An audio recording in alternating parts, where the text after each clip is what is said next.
अस्सलामुअलैकुम जनाब, कैसे मिजाज हैं आप सबके। दुआ है कि आप सब खुश रहें, आबाद रहें।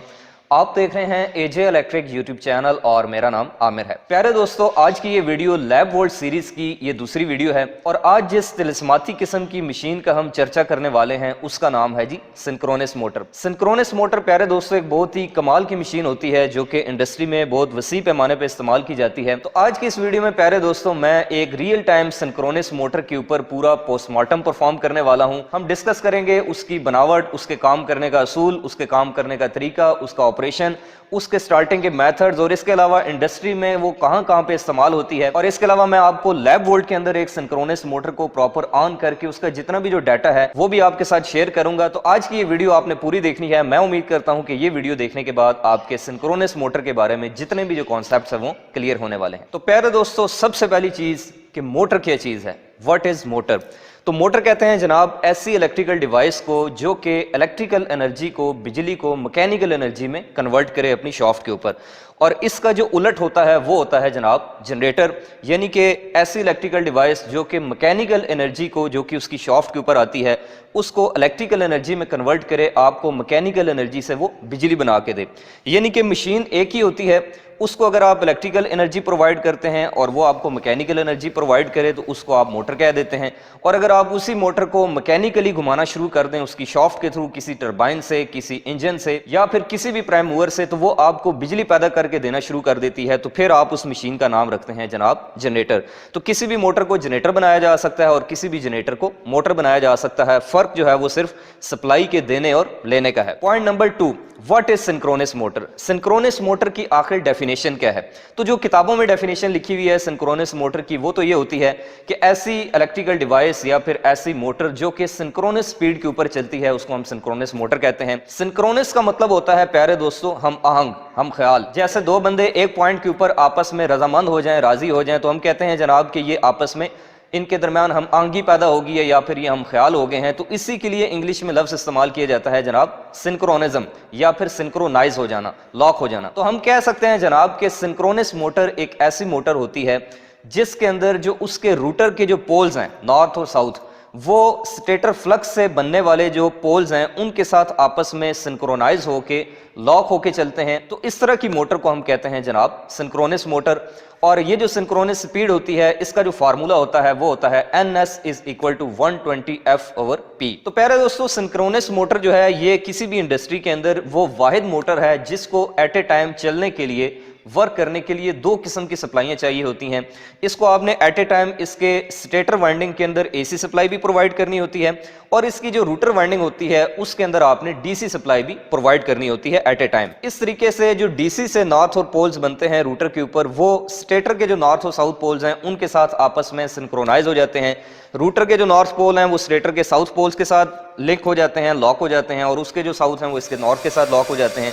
इस तरीके से दोनों यकजान होकर जब ये चलती हैं तो इस तरह से इसका रूटर मूव करता है सिंक्रोनस स्पीड के ऊपर। और यही वजह है कि इसकी जो स्पीड रेगुलेशन होती है जनाब सिंक्रोनस मोटर की वो सिफर है, वो जीरो है। यानी कि आप कह सकते हैं कि ये एक लक्कड़ हजम, पत्थर हजम किस्म की मोटर है, बड़ी डीट किस्म की मोटर है। इसके ऊपर आप जितना भी लोड अप्लाई करें, जितना भी टार्क अप्लाई करें, इसको कोई फर्क नहीं पड़ता। इसीलिए प्यारे दोस्तों सिंक्रोनस मोटर को उन जगहों के ऊपर इस्तेमाल किया जाता है जहां पर आपको प्रिसाइज और कांस्टेंट यानी कि फिक्स किस्म की स्पीड जो है वो दरकार हो। और सिंक्रोनस मोटर के इन्हीं कमालात और फीचर्स की वजह से प्यारे दोस्तों इंडस्ट्री में सिंक्रोनस मोटर को उन जगहों के ऊपर इस्तेमाल किया जाता है जहां पर बाकी जो मोटरें हैं वो काम नहीं कर सकती। उसके बाद अब बात कर लेते हैं जनाब सिंक्रोनस मोटर की कंस्ट्रक्शन यानी कि इसकी बनावट की, कि इसके अंदर मेजर कौन कौन से पार्ट्स होते हैं। तो इसके अंदर जनाब मेजर जो है वो मेन दो पार्ट्स होते हैं। एक होता है रूटर जो कि दरमियान में ऐसे मूव करता है, घूमता है, और दूसरा पार्ट होता है इसका आर्मेचर जो कि साइडों पे आपको ये जो वाइंडिंग नजर आ रही है ये स्टेटर की वाइंडिंग है। इसको स्टेटर भी कहते हैं और आर्मेचर भी कहते हैं। ये जो स्टेटर होता है जी इसके तीन हिस्से होते हैं बेसिकली। एक होती है इसकी स्टेटर फ्रेम, ये जैसे बाहर आपको इसकी जो बॉडी नजर आ रही है इसको स्टेटर फ्रेम कहते हैं। इसके अंदर जो है वो फिर स्टेटर कोर होती है जो कि सिलिकॉन स्टील की जो लैमिनेशंस होती हैं, पत्रियां होती हैं, उससे बनी होती है। और फिर उस स्टेटर कोर के अंदर जो है वो इस तरह से वाइंडिंग की जाती है। और सिंक्रोनस मोटर के अंदर जनाब 3 फेज वाइंडिंग की जाती है, 3 वाइंडिंग्स की जाती हैं, यानी कि 6 टर्मिनल जो है वो टर्मिनल बॉक्स के अंदर निकाले जाते हैं और हर एक जो वाइंडिंग है वो दूसरी वाइंडिंग से 120 डिग्री के फेज डिफरेंस के ऊपर होती है। और इसी तरह से जो इसके अंदर रूटर होता है, ये जो आपको नजर आ रहा है, इस रूटर के अंदर जो है वो एक ही वाइंडिंग की गई है, जिसके आप देख सकते हैं कि 2 अदद पोल्स बनाए गए हैं और ये जो वाइंडिंग है इसको हम देते हैं जनाब डीसी सप्लाई। और रूटर को डीसी सप्लाई देने के लिए प्यारे दोस्तों इसी रूटर की शाफ्ट के ऊपर आप देख सकते हैं कि ये जो है वो 2 अदद ये कॉपर के बने हुए स्लिप रिंग्स लगाए गए हैं। इसको स्लिप रिंग कहते हैं, ये जो आपको नजर आ रहा है इसको स्लिप रिंग कहते हैं। और अब चूंकि ये स्लिप रिंग मूव कर रहे हैं, रोटेट कर रहे हैं, तो किसी भी घूमती हुई चीज को सप्लाई देने के लिए हमेशा याद रखें कि कार्बन ब्रश का इस्तेमाल किया जाता है। ये जो आपको 2 साइडों पे ये इसके पार्ट्स नजर आ रहे हैं, ये कार्बन के बने हुए ब्रशेस हैं। तो ये जो असेंबली है ये सिर्फ रूटर को सप्लाई देने के लिए लगाई गई है। और इसी रूटर की शाफ्ट की जो दूसरी साइड है उसके ऊपर आप देख सकते हैं कि एक ये पुली लगाई गई है, जिसके ऊपर बेल्ट कनेक्ट करके हम इस लैब बोर्ड का जो ट्रेनिंग सिस्टम है इसके साथ इसको कनेक्ट करते हैं और उसके बाद इसको मूव कराते हैं। उसके बाद प्यारे दोस्तों अब मैं यहाँ पर आपको इस सिंक्रोनस मोटर के जो कनेक्शंस हैं, जो इसकी ये टर्मिनल्स हैं, इनके बारे में थोड़ा सा गाइड करूं तो आप देख सकते हैं कि यहाँ पर लेफ्ट साइड के ऊपर आपको 6 अदद टर्मिनल नजर आ रहे हैं, क्योंकि मैंने आपको बताया है कि इसके अंदर 3 अदद वाइंडिंग्स होती हैं, 3 फेज वाइंडिंग होती है, तो हर एक वाइंडिंग के 2 अदद टर्मिनल होते हैं। तो इस तरह से हमारे पास टोटल जो है वो 6 टर्मिनल बॉक्स के अंदर निकल के सामने आते हैं और इन 6 टर्मिनल्स को हम स्टार में भी कनेक्ट कर सकते हैं और इसके अलावा अगर हमने मोटर को डेल्टा में चलाना हो तो डेल्टा में भी कनेक्ट किया जा सकता है। और इसी तरह से आपको यहाँ पर जो राइट साइड पे 2 अदद टर्मिनल नजर आ रहे हैं, यहाँ पर आप देखें लिखा भी हुआ है 220 वोल्ट डीसी, यानी कि जो हमने रूटर के अंदर वाइंडिंग देनी है स्लिप रिंग्स की मदद से, ताकि रूटर और स्टेटर दोनों के पोल्स आपस में लॉक हो सकें। क्योंकि मैंने आपको बताया है कि ये वाइड मोटर है, दुनिया की सिंक्रोनस मोटर, जिसके अंदर एट ए टाइम आपने एसी और डीसी दोनों किस्म की सप्लाइयां जो हैं वो देनी होती हैं। तो यहाँ पर रूटर को सप्लाई देने के लिए ये 2 टर्मिनल दिए गए हैं और उसकी एक्साइटेशन को कंट्रोल करने के लिए, यानी कि जो उसका मैग्नेटिज्म है, जो रूटर का फ्लक्स बनेगा, उसकी स्ट्रेंथ को कंट्रोल करने के लिए यहाँ पर एक अदद जो है ये एक्साइटर नॉब दी गई है, जो कि बेसिकली एक वेरिएबल रजिस्टर है। और इस एक्साइटेशन को जब हमने ऑन करना होगा तो उसके लिए साथ में एक स्विच दिया गया है, जिसको हम जैसे ही ऑन करेंगे तो उसके बाद डीसी सप्लाई जो है वो इस मोटर में जाना शुरू कर देगी। तो चलिए प्यारे दोस्तों अब हम अपनी इस सिंक्रोनस मोटर को लैब वोल्ट के इस ट्रेनिंग सिस्टम के अंदर जो है वो इंसर्ट कर देते हैं, इसको प्रॉपर्ली फिक्स कर लेते हैं और उसके बाद हम इस सिंक्रोनस मोटर को एक बेल्ट की मदद से साथ लगे हुए डायनमोमीटर, जो कि बेसिकली एज ए लोड काम करेगा यहाँ पर, उसके साथ इसकी बेल्ट को कपल कर देते हैं और उसके बाद ये हमारा पूरा जो सेटअप है ये तैयार हो चुका है। ये जो लैब वोल्ट का पूरा ट्रेनिंग सिस्टम है प्यारे दोस्तों, अगर आप इसको डिटेल में समझना चाहते हैं कि ये आखिर है क्या चीज, तो इसके ऊपर मैं ऑलरेडी पहले एक वीडियो बना चुका हूं, वो आप देख लें, उससे आपको समझ आ जाएगा कि मैं क्या करने वाला हूं। तो चलिए प्यारे दोस्तों अब बारी है जनाब कि इस सिंक्रोनस मोटर को ऑन करके इसको मैं आपको प्रॉपर टेस्ट कराऊं कि किस तरीके से हम सिंक्रोनस मोटर को जो है वो चलाते हैं। तो उसके लिए आप यहाँ पर देख सकते हैं मैंने सिंक्रोनस मोटर को एक 4 क्वाड्रेंट डायनमोमीटर, जो कि बेसिकली यहाँ पर एज ए लोड परफॉर्म करेगा, इसको हम यहाँ से ऑन कर लेते हैं और यहाँ से जैसे जैसे मैं इसकी ये जो नॉब है यहाँ से इसको घुमाऊंगा तो वैसे वैसे जो है वो इसके ऊपर आप यहाँ पर देख सकते हैं कि जो टॉर्क है ये लोड की शक्ल में इसके ऊपर अप्लाई होता जाएगा। लेकिन उससे पहले एक चीज कि इस सिंक्रोनस मोटर के हमने करने हैं जनाब कनेक्शंस, और कनेक्शंस के लिए मैंने आपको बताया है कि ये जो 6 टर्मिनल हैं ये इसके स्टेटर वाइंडिंग के हैं और ये जो 2 टर्मिनल है ये इसके रूटर वाइंडिंग के हैं। स्टेटर वाइंडिंग में ये होता है कि ये 6 टर्मिनल्स हैं, तो एक साइड के जो 3 टर्मिनल हैं इनको हम आपस में जो है वो शॉर्ट कर देते हैं, यानी कि उनको आपस में जो है वो इस तरीके से स्टार में कनेक्ट कर देते हैं। अगर आपको स्टार और डेल्टा का पूरा कॉन्सेप्ट समझना है तो मैं इसके ऊपर भी एक बड़ी जानदार किस्म की वीडियो ऑलरेडी बना चुका हूं, वो भी आप मेरे चैनल के ऊपर जाकर देख सकते हैं। और उसके बाद ये जो दूसरी 3 टर्मिनल रह जाएंगे, इनके ऊपर हमने 3 फेज एसी सप्लाई जो है वो पावर सप्लाई की मदद से प्रोवाइड करनी है। अब आप देख सकते हैं कि 3 फेज एसी सप्लाई मैंने स्टेटर के ऊपर प्रोवाइड कर दी है। अब दूसरा स्टेप ये है कि ये जो इसकी रूटर की वाइंडिंग है यहाँ पर हमने देनी है जनाब डीसी सप्लाई 220 वोल्ट डीसी। तो मैं यहाँ पर इस पावर सप्लाई की मदद से जो है वो 220 वोल्ट डीसी भी जो है वो अप्लाई कर देता हूँ। आप चाहें तो आप इसके सीरीज में एम मीटर्स वगैरह और वोल्ट मीटर लगाकर यहाँ पर जो इसकी रीडिंग्स हैं वो भी ले सकते हैं। अब यहाँ पर आता है जनाब मोस्ट इंपॉर्टेंट पॉइंट इस पूरे टॉपिक का, और वो ये है कि ये जो सिंक्रोनस मोटर है ये सेल्फ स्टार्ट नहीं होती। ऐसा नहीं है कि मैं यहाँ से पावर सप्लाई को ऑन करूँ तो ये चलने लग पड़े। इसको ऑन करने के लिए बाकायदा एक सिस्टम होता है, इसको ऑन करने के लिए बाकायदा एक मैकेनिज्म होता है, और यही इसका सबसे बड़ा डिसएडवांटेज है कि सिंक्रोनस मोटर को चलाने के लिए आपको एक ऑपरेटर की जरूरत पड़ती है। अब ये सेल्फ स्टार्ट क्यों नहीं होती, इसके पीछे पूरी एक दास्तान है, एक पूरी डॉक्ट्राइन है जो कि आपको समझनी पड़ेगी, वो आप थोड़ा सा गौर से समझ लो। तो प्यारे दोस्तों, इन तमाम वजूहात की वजह से जो मैंने अभी आपको बताई ये जो मोटर है ये सेल्फ स्टार्ट नहीं होती, तो रूटर के पोल्स को स्टेटर के पोल्स के साथ लॉक करने के लिए, उनको जंप करा के सिंक्रोनाइज करने के लिए हम सिंक्रोनस मोटर की स्टार्टिंग के लिए टोटल 6 किस्म के जो स्टार्टिंग मेथड्स हैं उनका इस्तेमाल करते हैं, जिनमें से एक तरीका होता है जी एक्सटर्नल प्राइम मूवर के जरिए। यानी कि या तो ऐसा हो कि हम इसकी शॉफ्ट के साथ शुरू में कोई एक्सटर्नल प्राइम मूवर, कोई छोटा सा इंजन वगैरह कनेक्ट कर दें, जिसकी मदद से जो है ये इसका जो रूटर है वो जंप करके स्टेटर के पोल्स के साथ लॉक हो जाए। दूसरा तरीका होता है पोनी मोटर। पोनी कहते हैं घोड़े का जो छोटा बच्चा होता है उसको पोनी कहते हैं। पोनी मोटर बेसिकली एक छोटी इंडक्शन मोटर होती है, जिसको अगर आप इसके साथ कनेक्ट कर दें तो उसकी मदद से भी आप इसको सेल्फ स्टार्ट कर सकते हैं। तीसरा तरीका होता है जनाब कि आप कोई छोटी डीसी शंट मोटर इसके साथ कनेक्ट कर दें।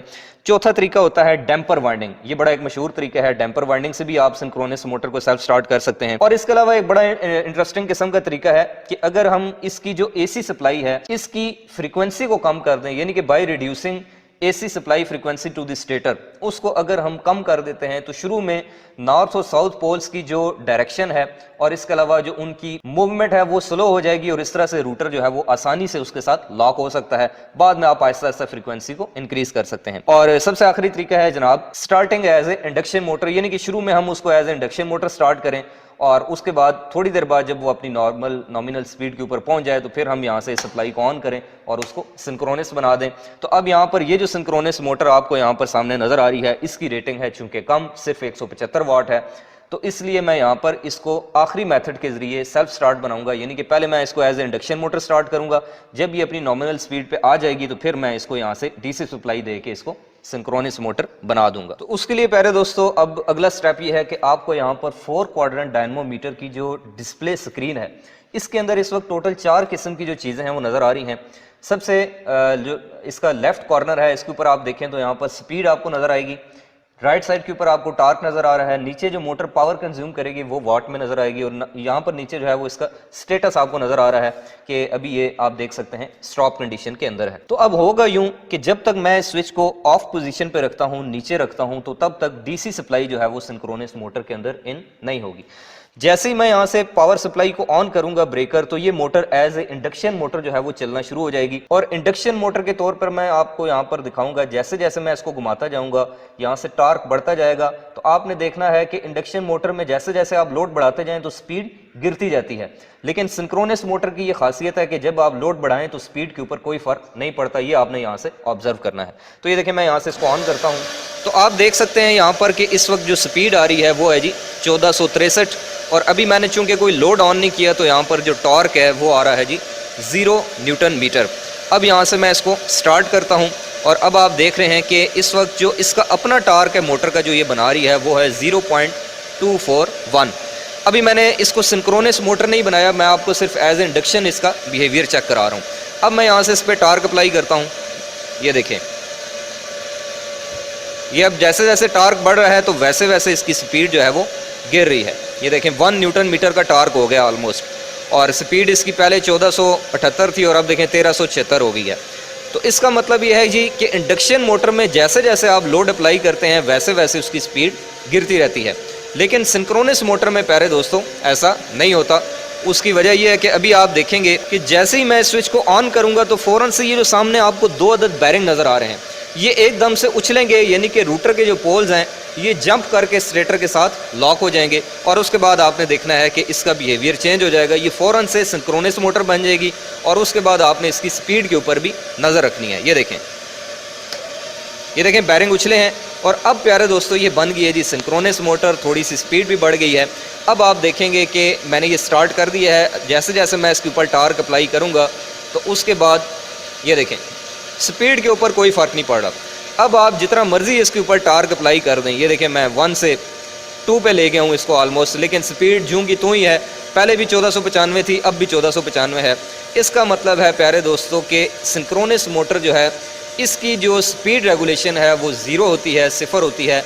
आप इसके ऊपर जितना भी लोड अप्लाई करें इसकी रेटिंग के मुताबिक इसकी स्पीड में कोई वेरिएशन नहीं आती, गोया कि ये एक फिक्स स्पीड वाली, कांस्टेंट स्पीड वाली, प्रिसाइज स्पीड वाली मोटर है। अब मैं यहाँ से इसको फिर से ऑफ करता हूँ तो ये फिर से जो है वो इसका सिंक्रोनिज्म टूट जाएगा और यहाँ से मैं इसको स्टॉप कर देता हूँ और उसके बाद मैं यहाँ से इसकी सप्लाई को भी बंद कर देता हूँ। तो इस तरीके से प्यारे दोस्तों हम सिंक्रोनस मोटर के अंदर एट ए टाइम AC और DC सप्लाइयाँ प्रोवाइड करके उससे जीरो स्पीड रेगुलेशन जैसी खसूसियात जो है वो हासिल करते हैं। अब आखिर में बात कर ली जाए प्यारे दोस्तों सिंक्रोनस मोटर की एप्लीकेशंस की, यानी कि इसके यूजेस, इसको कहाँ कहाँ पर इस्तेमाल किया जाता है। तो प्यारे दोस्तों सिंक्रोनस मोटर की ये जो खासियत है जीरो स्पीड रेगुलेशन वाली, इसकी वजह से इसको वहां पर हम इस्तेमाल करते हैं इंडस्ट्री के अंदर जहां पर आपको फिक्स या कांस्टेंट स्पीड चाहिए हो लगातार और बड़ी प्रिसाइज किस्म, यानी कि ऐसे तमाम लोड्स जहां पर आप स्पीड की वेरिएशन बर्दाश्त नहीं कर सकते, वहां पर हम सिंक्रोनस मोटर का इस्तेमाल करते हैं। और इसके अलावा प्यारे दोस्तों सिंक्रोनस मोटर की ओवर एक्साइट होकर चलने की खासियत की वजह से इसको हम किसी भी इंडस्ट्री के अंदर एज ए सिंक्रोनस कंडेंसर भी इस्तेमाल करते हैं। Synchronous condenser basically synchronous motor ही होती है जब हम उसको ओवर एक्साइट करके चलाते हैं, यानी कि उसकी डीसी एक्साइटेशन है जो हम रूटर में प्रोवाइड कर रहे हैं उसको ज्यादा कर देते हैं, तो फिर ये आपको लीडिंग पावर फैक्टर प्रोवाइड करती है। और इस तरीके से प्यारे दोस्तों हम किसी भी इंडस्ट्री का जो पावर फैक्टर है उसको सिंक्रोनस मोटर को बतौर सिंक्रोनस कंडेंसर इस्तेमाल करके इंप्रूव कर सकते हैं। यानी कि हम जानते हैं कि किसी भी इंडस्ट्री में जो 90% मोटरें होती हैं वो चूंकि इंडक्शन मोटरें होती हैं, तो उन इंडक्शन मोटरों की वजह से ओवरऑल जो इंडस्ट्री की इंडक्टेंस है वो बढ़ने की वजह से इंडस्ट्री का जो पावर फैक्टर है वो गिर जाता है। तो उस पावर फैक्टर को इंप्रूव करने के लिए या तो कैपेसिटर बैंक लगाया जाता है हर एक इंडक्शन मोटर के साथ, या फिर दूसरा तरीका यह है कि हम सिंक्रोनस मोटर को एज ए सिंक्रोनस कंडेंसर वहां पे लगा दें और इसको ओवर एक्साइट कर दें। इस तरीके से हम किसी भी इंडस्ट्री का या फिर किसी भी जगह का सिंक्रोनस मोटर की मदद से पावर फैक्टर भी इंप्रूव कर सकते हैं। तो प्यारे दोस्तों ये थी आज की वीडियो जो कि लैब वोल्ट सीरीज की सिंक्रोनस मोटर के बारे में थी, जिसमें मैंने आपको इसकी कंस्ट्रक्शन दिखाई, इसके काम करने का असूल बताया और इसके अलावा इसका ऑपरेशन भी बताया कि ये किस तरह से स्टार्ट होती है। और अगर आप लैब वोल्ट सीरीज की आइंदा आने वाली जो वीडियोस हैं वो इंडक्शन मोटर के ऊपर हो, कैपेसिटर स्टार्ट मोटर के ऊपर हो, यूनिवर्सल मोटर के ऊपर हो या फिर अल्टरनेटर के ऊपर हो, ये सारी देखना चाहते हैं तो उसके लिए आप इस यूट्यूब चैनल एजे इलेक्ट्रिक को सब्सक्राइब करें और अपने दोस्तों के साथ भी इन वीडियोस को शेयर करें।